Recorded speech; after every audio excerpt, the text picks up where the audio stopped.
तो हाँ भाई मेरी जानेमंस, welcome back to our channel that is concept भैया। मेरा नाम है रोहित खंडेलवाल। हम पढ़ रहे थे अपना चैप्टर मोल कंसेप्ट। आज है इसका एपिसोड नंबर 17, जिसके अंदर हम पढ़ने वाले हैं परसेंटेज कंपोजिशन। तो अपनी गंडियां हिलाना बंद करो, आओ स्टार्ट करते हैं अपना टॉपिक बिना किसी गंडमस्ती के। मेरी जानेमन, परसेंटेज कंपोजिशन एक बहुत ही आसान सा टॉपिक है। बस आपको परसेंटेज निकालनी आनी चाहिए, एंड बाकी कैसे एलिमेंट्स की परसेंटेज निकालनी है वो तो मैं आपको सिखा ही दूंगा। पहले जान लेते हैं कि परसेंटेज कंपोजिशन आखिरकार होता क्या है। परसेंटेज कंपोजिशन किसी भी कंपाउंड के अंदर हमको ये बताता है कि कोई भी एलिमेंट उस कंपाउंड के अंदर कितना परसेंट एग्जिस्ट करता है। आओ मैं आपको एग्जाम्पल के थ्रू समझाता हूं। मान लो मेरे पास एक गैस है, मिथेन गैस, एंड आप ऑलरेडी जानते हो कि मिथेन गैस का जो मॉलिक्यूलर मास होता है वो होता है 16 ग्राम पर मोल। अब अगर मैं आपसे पूछ लूं कि मेरे को बताओ इसके अंदर कार्बन की कितनी परसेंटेज है, तो आप कैसे निकालोगे? मिथेन के अंदर मेरे को सिर्फ एक कार्बन दिख रहा है, एंड एक कार्बन का मास होता है 12 ग्राम। हाइड्रोजन का मास मेरे को 4 दिख रहा है, 4 हाइड्रोजन भी दिख रहे हैं मेरे को, एंड एक हाइड्रोजन का मास होता है 1, एंड टोटल 4 है, तो मैं इसको 4 से मल्टीप्लाई करवा दूंगा। दैट मीन्स हाइड्रोजन कितना प्रेजेंट है? 4 ग्राम प्रेजेंट है। तो यार अब तो बहुत आसान हो चुका है। अगर आपको परसेंटेज ऑफ कार्बन निकालनी है तो आप कैसे निकालोगे? कार्बन का टोटल मास कितना है? 12 ग्राम।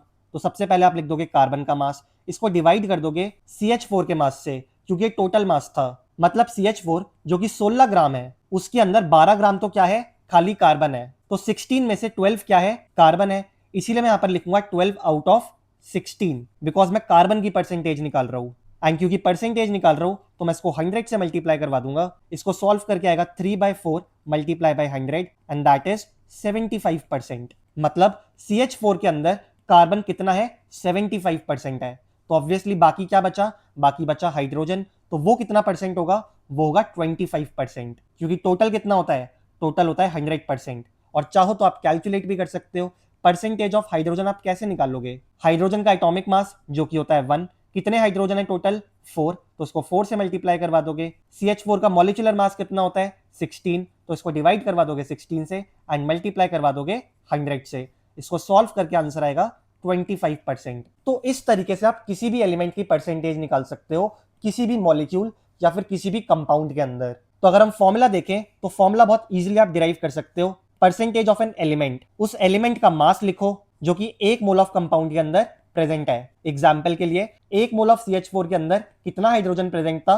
4 ग्राम प्रेजेंट था, और यही मैंने ऊपर लिखा हुआ है। इसको डिवाइड कर दोगे आप मोलर मास ऑफ कंपाउंड से। आपने किससे डिवाइड किया था? 16 से डिवाइड किया था, जो कि क्या है? मोलर मास है कंपाउंड या फिर मॉलिक्यूल का। एंड लास्ट में उसको मल्टीप्लाई करवा दोगे आप 100 से। इसी को एक और तरीके से लिख सकते हो कि किसी भी एलिमेंट की अगर आपको परसेंटेज निकालनी है तो सबसे पहले आप उस एलिमेंट के एटॉमिक मास को लिखिए, उसको मल्टीप्लाई कर दीजिए उसकी एटॉमिसिटी से। एटॉमिसिटी मतलब कि उस एलिमेंट के कितने एटम्स प्रेजेंट हैं। एग्जाम्पल के लिए हमने यही लिखा था यहां पर भी, जब आपको हाइड्रोजन की परसेंटेज निकालनी थी तो आपने हाइड्रोजन के एक एटम का मास लिखा, दैट इज 1, एंड उसको मल्टीप्लाई करवा दिया उसकी एटॉमिसिटी से, जो कि थी 4। क्योंकि आप देख सकते हो कि मिथेन के अंदर हाइड्रोजन की एटॉमिसिटी कितनी है? 4 है। फिर इसको डिवाइड करवा दोगे आप मोलर मास ऑफ कंपाउंड से, एंड मल्टीप्लाई करवा दोगे 100 से। यहां पर आपको वाटर का भी एग्जाम्पल दे रखा है। आओ जरा मैं आपको वाटर का एग्जाम्पल भी समझा देता हूं। देखो मेरी जानेमन, वाटर का फॉर्मूला होता है H2O, एंड इसका मॉलिक्यूलर वेट होता है 18 ग्राम पर मोल। अब अगर आपको परसेंटेज ऑफ हाइड्रोजन निकालनी है वाटर के अंदर तो आप कैसे निकालोगे? हाइड्रोजन का मोलर मास कितना होता है? 1, इसको मल्टीप्लाई करवा दोगे हाइड्रोजन की एटॉमिसिटी, जो कि यहां पर दिख रही है मेरे को 2, तो यहां पर आ जाएगा 2। इसको डिवाइड करवा दोगे आप वाटर के मॉलिक्यूलर मास से, दैट इज 18, एंड मल्टीप्लाई करवा दोगे 100 से, तो इसको सॉल्व करके आ जाएगा 11.11%। उसी तरीके से आप परसेंटेज ऑफ ऑक्सीजन भी निकाल सकते हो। या तो आप 100 में से 11.11 को माइनस कर दो, या फिर आप डायरेक्टली परसेंटेज ऑक्सीजन निकालने का फॉर्मूला भी लगा सकते हो। H2 के अंदर सिर्फ एक ही ऑक्सीजन प्रेजेंट है, एंड उसका मॉलिक्यूलर मास होता है 16। इसको मल्टीप्लाई करवा दोगे ऑक्सीजन की एटॉमिसिटी से, एंड क्योंकि सिर्फ एक ही ऑक्सीजन प्रेजेंट है तो जो एटॉमिसिटी हो जाएगी वो जाएगी 1। इसको डिवाइड करवा दोगे आप किससे? वाटर के मोलर मास से, दैट इज 18, एंड इसको मल्टीप्लाई करवा दोगे आप 100 से। इसको सॉल्व करोगे तो आंसर आएगा 88.89%। तो आई होप आपको अब परसेंटेज निकालना आ चुका है हर एक एलिमेंट की, चाहे कोई मॉलिक्यूल दे रखा हो, चाहे आपको कोई कंपाउंड दे रखा हो। एक क्वेश्चन और मैं आपको करवा देता हूं जिससे आपकी अंडरस्टैंडिंग और बेटर हो जाए। आपसे क्वेश्चन ने पूछा है कि आपको मास परसेंटेज बतानी है carbon, nitrogen, oxygen and hydrogen की। किसके अंदर? यूरिया के अंदर। मैंने आपको ऑलरेडी यूरिया का फॉर्मूला बता रखा है मेरी Jaaneman, that is NH2CO NH2। इसका मॉलिक्यूलर वेट भी मैंने आपको याद करने के लिए बोला था, दैट इज 60 ग्राम पर मोल। तो आओ जरा कैलकुलेट करते हैं सबसे पहले परसेंटेज ऑफ कार्बन को। मेरे को इसके अंदर सिर्फ एक ही कार्बन दिख रहा है, तो मैं सिर्फ एक कार्बन का मास लिखूंगा, दैट इज 12। इसको डिवाइड करवा दूंगा 60 से एंड मल्टीप्लाई करवा दूंगा 100 से। अब बस इसको सॉल्व करो, ये कैंसिल आउट हो जाएगा 5 पे एंड इसको सॉल्व करके आंसर आ जाएगा 20%। तो कार्बन की परसेंटेज यूरिया के अंदर कितनी है? 20% है। इसके बाद परसेंटेज ऑफ नाइट्रोजन भी निकाल सकते हो। मेरे को यहाँ पर 2 नाइट्रोजन दिख रहे हैं, तो 2 नाइट्रोजन का मास कितना होता है? 28 होता है। इसको डिवाइड करवा दोगे आप 60 से एंड मल्टीप्लाई करवा दोगे 100 से। सॉल्व कर लेते हैं, तो 0 से 0 कैंसिल आउट हो जाएगा, 2 से कैंसिल हो रहा है ये, तो ये अप्रोक्सीमेटली आएगा 140 डिवाइडेड बाई 3, तो इसको सॉल्व करके आ जाएगा 46.66%। परसेंटेज ऑफ ऑक्सीजन भी कैलकुलेट कर सकते हो। मेरे को इसके अंदर सिर्फ एक ही ऑक्सीजन दिख रही है, दैट मीन्स उसका मास हो जाएगा 16। इसको आप डिवाइड कर दोगे 60 से एंड मल्टीप्लाई करवा दोगे 100 से। सॉल्व कर लो तो आंसर आ जाएगा 160 divided by 6, that is 80 divided by 3 and इसको सॉल्व करके आंसर आएगा 26.66%। लास्ट बचा आपके पास हाइड्रोजन, तो परसेंटेज ऑफ हाइड्रोजन भी कैलकुलेट कर सकते हो। मेरे को यहाँ पर टोटल 4 हाइड्रोजन दिख रहे हैं, दैट मीन्स जो मास हो जाएगा हाइड्रोजन का वो हो जाएगा 4। इसको डिवाइड करवा दोगे 60 से एंड मल्टीप्लाई करवा दोगे 100 से, तो 0 से 0 विल कैंसिल आउट, यहाँ आ जाएगा 2, यहाँ आ जाएगा 3, तो ये टोटल बन जाएगा 20/3, दैट इज 6.66%। चाहो तो आप इन सबको ऐड भी कर सकते हो, जब सबको ऐड कर दोगे तो आपका आंसर आएगा 100%। चलो तो इन सारी चीजों को समराइज करते हैं। यहां पर मैंने आपके लिए समरी लिखी हुई है कि मान लीजिए आपके पास एक हाइपोथेटिकल कंपाउंड है जिसका नाम है A2B एंड A2B का मॉलिक्यूलर वेट आपको दे रखा है M। तो अगर आपको A की परसेंटेज निकालनी है तो आप कैसे निकालोगे? एटॉमिक वेट ऑफ A को ले लोगे एंड क्योंकि यहाँ पर 2 A हैं तो उसको मल्टीप्लाई करवा दोगे 2 से, इसको डिवाइड करवा दोगे M से एंड मल्टीप्लाई करवा दोगे 100 से। एंड सिमिलरली आप परसेंटेज ऑफ B भी निकाल सकते हो। आप एटॉमिक वेट ऑफ B लोगे एंड क्योंकि यहाँ पर सिर्फ एक ही B है तो इसको मल्टीप्लाई करवा दोगे 1 से एंड डिवाइड कर दोगे M से एंड उसके बाद मल्टीप्लाई कर दोगे 100 से। तो आई डोंट थिंक यार इसके अंदर कोई भी दिक्कत आपको होनी चाहिए। अब इसके बाद हमारे पास एक टॉपिक और आता है, that is minimum molecular mass. तो आओ जरा इसको भी समझ लेते हैं। मान लो मैं आपको एक कंपाउंड दे दूं, लेट्स सपोज हमारे पास है वाटर एंड आपको ऑलरेडी पता है कि जो वाटर का मॉलिक्यूलर मास होता है वो होता है 18 ग्राम पर मोल। बट मैं आपको बताऊं नहीं कि ये वाटर है, बताने की जगह बल्कि मैं आपको हिंट दूं कि जो भी मेरे पास कंपाउंड है उसके अंदर ऑक्सीजन है। एंड अब मैं आपसे पूछ लूं कि मेरे को बताओ जो भी कंपाउंड मैंने चूज किया हुआ है उसका मिनिमम मॉलिक्यूलर मास कितना होगा? मतलब कम से कम इतना मॉलिक्यूलर मास तो उसका होना ही चाहिए। ऑब्वियसली उससे ज्यादा ही होगा मॉलिक्यूलर मास, लेकिन कम से कम बताओ कि एटलीस्ट इससे कम तो उसका मॉलिक्यूलर मास नहीं हो सकता। तो आप कैसे पता लगाओगे भाई? तो खुद सोचो, मैंने आपको ऑलरेडी हिंट दे दिया है। मैंने आपको हिंट दिया था कि जो भी कंपाउंड मैंने चूज किया है उसके अंदर ऑक्सीजन है। मैंने आपको ये नहीं बताया कि कितनी ऑक्सीजन है, मैंने आपको बस ये बताया है कि उसके अंदर ऑक्सीजन है। तो खुद सोचकर देखो यार, अगर उसके अंदर ऑक्सीजन है तो कम से कम उसके अंदर कितनी ऑक्सीजन हो सकती है? ऑब्वियसली कम से कम उसके अंदर एटलीस्ट एक ऑक्सीजन तो होगी। एंड अगर एक ऑक्सीजन है तो कम से कम उसका मास कितना होगा? 16 ग्राम होगा। एंड आप यहां से इजीली देख भी सकते हो कि जो वाटर का मॉलिक्यूलर मास होता है वो होता है 18 ग्राम पर मोल, जो कि 16 से ज्यादा है। तो क्या आपको मिनिमम मॉलिक्यूलर मास का कंसेप्ट समझ में आया? दैट मीन्स आप मिनिमम मॉलिक्यूलर मास के अंदर जो भी एटम की बात चल रही है उसकी एटॉमिसिटी को क्या मान लेते हो? 1 मान लेते हो।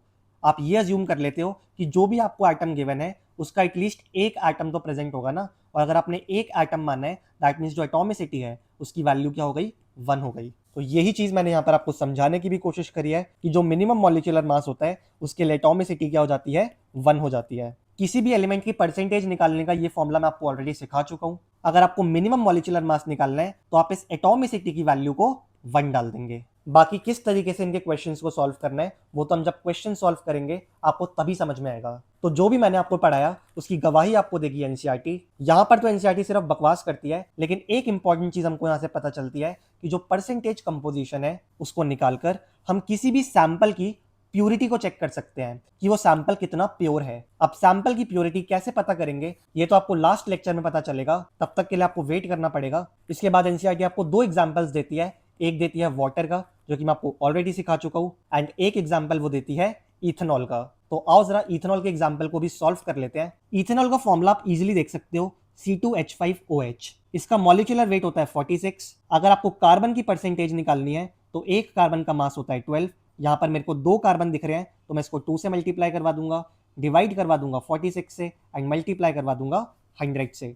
इसको सॉल्व करके आंसर आएगा 52.14। अब इसी तरीके से आप हाइड्रोजन की परसेंटेज भी निकाल सकते हो। हाइड्रोजन का मॉलिक्यूलर मास होता है 1 एंड मेरे को यहाँ पर टोटल 6 हाइड्रोजन दिख रहे हैं, तो एटॉमिसिटी हो जाएगी 6। इसको डिवाइड करवा दोगे 46 से एंड मल्टीप्लाई करवा दोगे 100 से। इसको सॉल्व करके जो आंसर आएगा वो आएगा 13.13। सिमिलरली आप ऑक्सीजन की परसेंटेज भी निकाल सकते हो।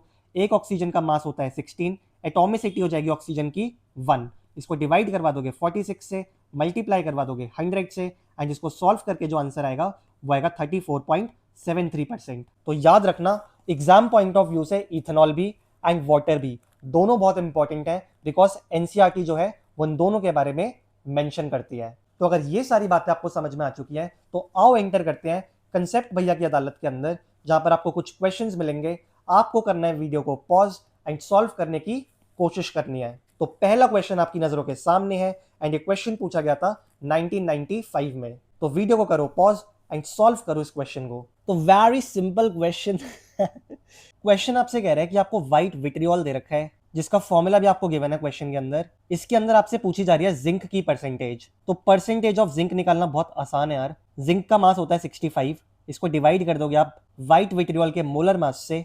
तो आओ जरा कैलकुलेट करते हैं। जिंक का हो जाएगा 65 प्लस इसके बाद मेरे को सल्फेट दिखाई दे रहा है एंड मैंने आपसे कहा था कि सल्फेट का याद रखो, दैट इज 96। एक वाटर मॉलिक्यूल का होता है 18, इसको मल्टीप्लाई करवा दो 7 से, तो इसको सॉल्व करके आएगा 126। तो ऐड कर दोगे आप 126 एंड लास्ट में इसको मल्टीप्लाई करवा दोगे 100 से। तो आओ जरा इसको सॉल्व करते हैं। यहाँ आ जाएगा 65, डिवाइड में आ जाएगा 287 एंड मल्टीप्लाई कर दोगे इसको 100 से। तो बस इसको सॉल्व कर लो भाई। आओ जरा सॉल्व करते हैं। यहाँ आ जाएगा 65 एंड यहाँ आ जाएगा 287। तो 0.0 2 पे कैंसिल आउट हो रहा है। 7 2 जा 14, 8 2 जा 16 एंड 2 2 जा 4। तो 76 आ जाएगा। तो फिर से यहाँ पर 0 लगेगा एंड यहाँ पर आ जाएगा 2। ऑब्वियसली इसके बाद भी कुछ आएगा, लेकिन हमारा काम यहाँ से बन जाएगा 0.22 मल्टीप्लाई बाय 100। तो अप्रॉक्सीमेटली आंसर आएगा 22% के आसपास। That is option number D is the correct answer for this question. मेरी जाने मन इस क्वेश्चन के अंदर अप्रॉक्सीमेशन मत करना, क्योंकि 22.65, 23.65 यहाँ पर भी देख लो तो ऑप्शंस बहुत पास पास हैं, तो आपको सॉल्व ही करना पड़ेगा। चलिए भाई, एक क्वेश्चन और है आपके सामने। जेई मेंस एंड एम्स दोनों के अंदर एक क्वेश्चन आया हुआ है, तो कुछ तो खास होगा इस क्वेश्चन के अंदर। सॉल्व करो इस क्वेश्चन को। क्वेश्चन आपसे कह रहा है कि आपके पास हीमोग्लोबिन है, जिसका मोलर मास आपको दे रखा है 65,000 ग्राम्स पर मोल। हीमोग्लोबिन के अंदर आयरन की आपको परसेंटेज भी दे रखी है, दैट इज 0.35%। अब आपको बताना है कि एक मॉलिक्यूल ऑफ हीमोग्लोबिन के अंदर कितने आयरन आइटम्स होंगे, यानी कि आपको आयरन की एटॉमिसिटी बतानी है। तो बहुत सिंपल सा क्वेश्चन है यार। परसेंटेज Fe निकाल लो। आयरन का मॉलिक्यूलर मास होता है 56, जो कि मैंने आपको याद करने के लिए बोला था। इसको मल्टीप्लाई करवा दोगे आयरन की atomicity, that is N, and यही N आपको निकालना भी है। एंड इसको डिवाइड कर दोगे हीमोग्लोबिन के मॉलिक्यूलर मास से, that is 65,000। I think percentage of Fe भी आपको क्वेश्चन में दे रखा है 0.35%, तो मैं इसको हटा रहा हूँ एंड यहाँ पर लिख रहा हूँ 0.35। इसको मल्टीप्लाई करवा दोगे 100 से, तो यहाँ से पॉइंट हटाओ तो नीचे 100 आ जाएगा। 2 जीरो से 2 जीरोस कैंसिल हो जाएंगे, एक जीरो से ये वाला जीरो भी कैंसिल हो जाएगा। 5 2 जा 10 एंड 5 7 जा 35, ये भी कैंसिल हो रहे हैं। तो फाइनली जो मेरे पास n की वैल्यू आ रही है, that is 65 divided by 16 and इसको सॉल्व करके अप्रोक्सीमेटली 4 आएगा answer. That is option number C is the correct answer of this question. And आपको ऑलरेडी पता भी है कि एक हीमोग्लोबिन के अंदर 4 आयरन आइटम्स होते हैं। ये आपने जरूर पढ़ा होगा बॉडी फ्लूइड्स एंड सर्कुलेशन वाले चैप्टर के अंदर, और यहां से हमने प्रूफ भी कर दिया। चलिए, एक क्वेश्चन और है आपके सामने। जेईई मेंस 2023 के अंदर एक क्वेश्चन पूछा गया था, बहुत ही प्यारा क्वेश्चन है, अपना दिमाग लगाओ इस क्वेश्चन के अंदर। अब ध्यान से देखो तो क्वेश्चन हमसे कह रहे हैं कि आपके पास एक मेटल क्लोराइड है जो कि कंटेन करता है 55% ऑफ क्लोरीन बाय वेट। तो सबसे पहले मेटल क्लोराइड का फॉर्मूला लिख लेते हैं। मेटल को मान लेते हैं M एंड क्लोरीन को मान लेते हैं Cl। क्लोरीन की वैलेंसी तो 1 होती है, मेटल की वैलेंसी को मान लेते हैं X। तो कंपाउंड फॉर्मेशन के लिए आपको इसको क्रॉस मल्टीप्लाई करवाना पड़ेगा, तो हमारा जो कंपाउंड बनकर आएगा दैट इज MClX। एंड ध्यान से देखो तो आपको इस X की ही वैल्यू निकालनी है। तो कैसे निकालें? तो इस सबको मैं मिटा रहा हूँ एंड मेरे को पता चल चुका है कि मेरे पास जो मेटल क्लोराइड है दैट इज MClX। क्वेश्चन में मेरे को एक चीज और दे रखी है कि इस मेटल क्लोराइड के अगर मेरे पास 100 ml वेपर्स हो STP पर, तो उसका वेट कितना होता है 0.57 ग्राम। तो जो भी हमको दिया है इसको लिख लेते हैं, 100 ml का जो वेट है वो कितना होता है 0.57 ग्राम। तो अगर मेरे पास 22400 ml होगा तो उसका वेट कितना होगा, उसका वेट होगा x। इधर से इधर आने में आपने 224 से मल्टीप्लाई करा है, तो x निकालने के लिए आपको बस क्या करना है, यहाँ 224 से मल्टीप्लाई करना है। तो इसको मल्टीप्लाई करके हमारे पास x की वैल्यू आ जाएगी, दैट इज 127.68। तो यहां से मेरे पास इस मेटल क्लोराइड का मॉलिक्यूलर मास निकल कर आ चुका है। और एक चीज और भाई, थोड़ी सी गलती मेरी ही है, यहां पर भी मैंने x मान लिया, यहां पर भी मैंने x मान लिया, लेकिन इस x की वैल्यू ये नहीं है, तो थोड़ा सा चेंज कर लेता हूं वरना आप कंफ्यूज हो जाओगे। इसको ना y मान लो, ठीक है। अब आपको क्वेश्चन के अंदर y की वैल्यू निकालनी है, मैंने दोनों वेरिएबल्स को गलती से सेम मान लिया था। तो x की वैल्यू हमारे पास निकल कर आ चुकी है, दैट इज 127.68। एंड यही क्या हो जाएगा, इस मेटल क्लोराइड का मॉलिक्यूलर वेट हो जाएगा। अब मेरे को परसेंटेज ऑफ क्लोरीन भी दे रखा है, तो आओ जरा उसका भी यूज कर लेते हैं। तो परसेंटेज ऑफ क्लोरीन का फॉर्मूला लगाओ। क्लोरीन का मॉलिक्यूलर वेट होता है 35.5, इसको मल्टीप्लाई करवा दोगे आप y से, क्योंकि मेरे पास जो क्लोरीन की एटॉमिसिटी है वो है y। तो यहां पर मल्टीप्लीकेशन करवाओगे आप y से, डिवाइड करवा दोगे आप इसको कंपाउंड के मोलर मास से, जो कि मैं निकाल चुका हूं, दैट इज 127.68, 127.68। एंड इसको मल्टीप्लाई करवा दोगे 100 से।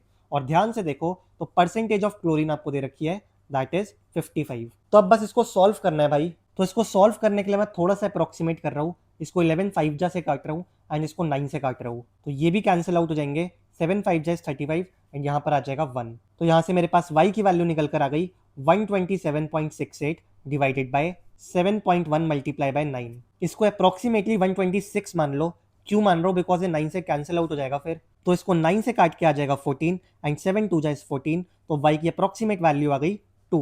तो हमारा जो मेटल क्लोराइड था वो था MCl5, that means MCl2, that is correct answer is A option. चलिए भाई, एक क्वेश्चन और आ गया आपके सामने, 2001 का एक क्वेश्चन है, ट्राई करो इस क्वेश्चन को सॉल्व करने का। क्वेश्चन आपसे कह रहा है कि आपके पास एक एंजाइम है पेरोक्सीडेज एनहाइड्रस, इसके अंदर सेलेनियम नाम का एक एलिमेंट होता है जिसकी आपको परसेंटेज दे रखी है 0.5%। इसका एटॉमिक वेट भी दे रखा है, दैट इज 78.4। अब आपको इस एंजाइम का मिनिमम मॉलिक्यूलर वेट निकालना है। तो क्योंकि आपको परसेंटेज ऑफ सेलेनियम दे रखी है, तो सबसे पहले आप वही लिखो, percentage of selenium that is 0.5%। तो यहां पर आ जाएगा 0.5%। एंड इस परसेंटेज को आप निकालोगे कैसे, सबसे पहले आप सेलेनियम के एटॉमिक वेट को लिखोगे, दैट इज 78.4। इसको मल्टीप्लाई करवा दोगे आप सेलेनियम की एटॉमिसिटी से, दैट इज n। एंड मैंने आपको बताया था भाई कि जब भी आपको मिनिमम मॉलिक्यूलर वेट दे दे तो आपका n क्या हो जाता है, आपका n हो जाता है 1। तो आप इसको मल्टीप्लाई करवा दोगे 1 से, एंड 1 रखने के बाद जो मॉलिक्यूलर वेट निकल कर आएगा वही होगा इसका मिनिमम मॉलिक्यूलर वेट, जिसको मैं रिप्रेजेंट कर रहा हूं mmm से। एंड इस सबको मल्टीप्लाई करवा दोगे आप 100 से, तो mmm की वैल्यू निकाल लो भाई, जो कि आ जाएगी 78.4 multiply by 100 and divided by 0.5। Point से पॉइंट कैंसिल हो जाएगा एंड इसको सॉल्व करके हमारे पास आएगा 156.8। तो अगर मैं चाहूं तो इसको ऐसे भी लिख सकता हूं, 1.568 multiply by 10 to the power 4, that is option number A is the correct answer for this question. चलिए भाई, एक क्वेश्चन और है आपके सामने, एम्स का एक क्वेश्चन है, ट्राई करो इस क्वेश्चन को सॉल्व करने का। क्वेश्चन आपको कह रहा है कि आपके पास एक क्रिस्टलाइन सॉल्ट है एंड उसका फॉर्मूला भी आपको गिवन है, सोडियम सल्फेट डॉट XH2O। जब आप इसको हीट करते हो तो ये अपना 55.9% mass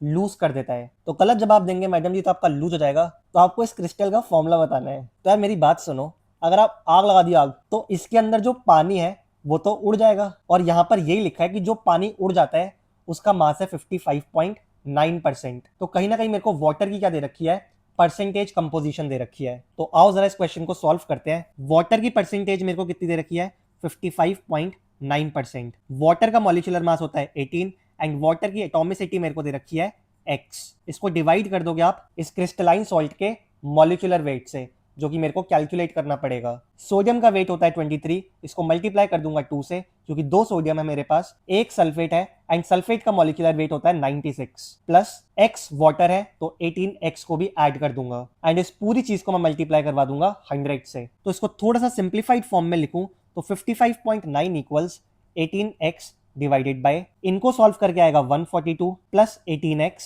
and this whole is multiplied by 100। तो इस कैलकुलेशन को मैं नेक्स्ट स्लाइड पर लेकर जा रहा हूं जिससे हम इसको सॉल्व कर पाए। तो देखो यहां पर मैं इस कैलकुलेशन को लेकर आ चुका हूं, अब बस आपको इसको थोड़ा सा अप्रोक्सीमेट मान के सॉल्व करना है। तो मैं क्या कर रहा हूं, यहाँ पर मान लेता हूँ 55.9 इक्वल्स 18x डिवाइडेड बाय, यहाँ से मैं जबरदस्ती 18 कॉमन लूंगा, 18 8 जा 144 होता है, तो मैं यहाँ से जबरदस्ती 18 कॉमन लेके यहाँ पे लिख सकता हूँ 8 प्लस एक्स इंटू 100। यहाँ से 18 से 18 कैंसिल हो जाएगा, इसको भी अप्रोक्सीमेटली 56 मान लो, तो 56 multiplied by 8 plus x equals 100x। तो 56 multiplied by 8 plus 56x equals 100x।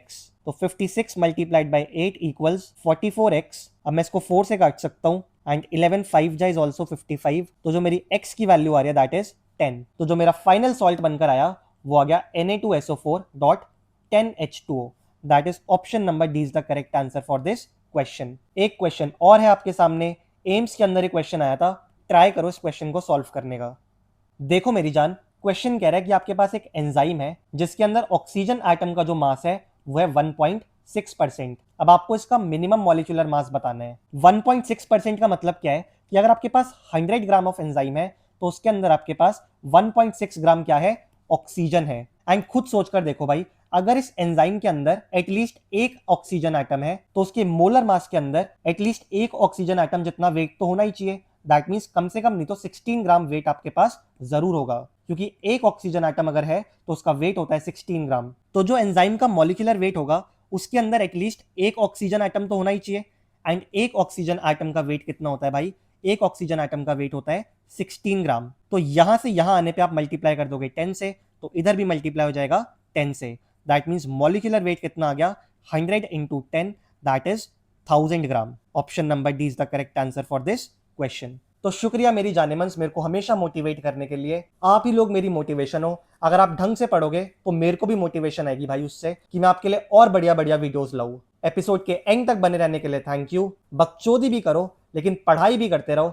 मिलते हैं नेक्स्ट एपिसोड में नेक्स्ट टॉपिक के साथ। All the very best.